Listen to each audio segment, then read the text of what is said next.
Good morning mga ka-DIY. Ayan, susukatan muna natin ang ating wall panel. Ayan.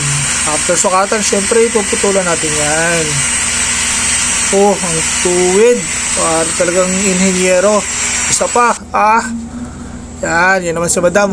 Linis-linis muna natin yung alikabok bago natin idikit sa dingding. Ayan yan yung before natin. So, yan na. Sinimulan na natin yung pagdidikit. Bali, nilagyan lang natin yan ng adhesive, yung No More Nails na Bostech and Bosny. Yan. So, push lang. Then, after few seconds, dikit na kagad yan. So, yan na. Medyo kalahati na yung nagawa natin or lampas na. Nilagyan lang natin ng edge panel para mas matibay.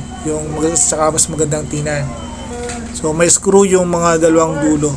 So, yan. After 6 hours, lunch lang yung pahinga. Ito na yung last piece. Thank you, Lord. Woo! Yes! Go for gold! Yay! Ayan, ang ating finished product, mga ka-DIY. Mga gusto magpa-install dyan, siyempre, gawa kayo ng inyo. Ang ganda. Satisfied. Ayan ang ganda